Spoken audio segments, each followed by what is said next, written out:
नमस्कार. आपल्या सगळ्यांचे सोशल महाराष्ट्र न्यूज चॅनलमध्ये हार्दिक स्वागत. चला वळूया तर एका नवीन बातमीकडे. आजची बातमी.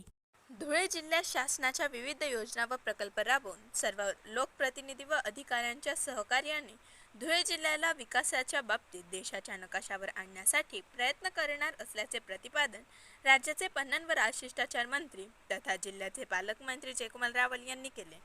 भारताचा 79वा स्वातंत्र्य दिनानिमित्त येथील जिल्हाधिकारी कार्यालयाच्या प्रांगणात आयोजित मुख्य शासकीय ध्वजारोहण समारंभात जिल्हावासियांना शुभेच्छा देताना ते बोलत होते.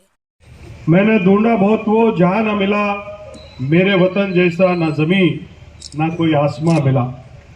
पवित्र अशा भारत भूमीला शतश नमन करतो.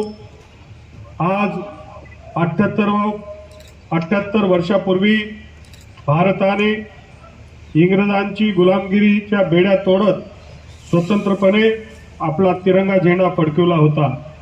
त्या स्वतंत्र लढ्यात आपल्या जिल्ह्याचेही योगदान मोठे आहे, याचा आपल्या सर्वांना अभिमान आहे. राज्याचे मुख्यमंत्री श्री देवेंद्र फडणवीस, उपमुख्यमंत्री श्री एकनाथजी शिंदे, उपमुख्यमंत्री अजितदादा पवार यांच्या नेतृत्वाखाली आपला महाराष्ट्र शासनाची प्रगतीकडे वाटचाल सुरू आहे. म्हणूनच म्हणावेसे वाटते, दे सलामी इस तिरंगे को, दे सलामी इस तिरंगे को जिससे तेरी शान है, सर हमेशा ऊंचा रखना इसका, जब तक दिल में जान है, जब तक दिल में जान है. असलेली पाण्याची जपून वापर करावे असं आवाहन मी आपल्या सगळ्यांना करतो. यंदाच्या खरीप हंगामात जिल्ह्यात 3.73 लाख हेक्टर क्षेत्रावर विविध पिकांचा पेरा झाला आहे. शेतकऱ्यांना गरजेनुसार रासायनिक खते उपलब्ध करून देण्याची सूचना मी कृषी विभागाला दिली आहे. चालू खरीप हंगामात 17,776 शेतकऱ्यांना जिल्हा मध्यवर्ती बँकेमार्फत 196 कोटीचं कर्ज वाटप झाले आहे. प्रधानमंत्री पीक विमा योजनेत 56,000 शेतकऱ्यांनी विमा काढला आहे.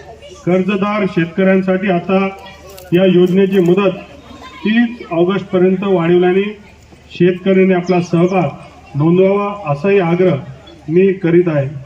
देशाचे यशस्वी पंतप्रधान नरेंद्र मोदीजी यांच्या नेतृत्वाखाली 1,58,000 शेतकऱ्यांना PM किसान सन्मान निधी योजनेचा 20वा तर नमो किसान सन्मान योजनेचा 5वा हप्ता नुकताच देण्यात आला आहे. बातमी आवडल्यास चॅनलला लाईक व सबस्क्राईब करा व दररोज अशा नवनवीन बातम्या पाहण्यासाठी चॅनलला फॉलो करा. धन्यवाद.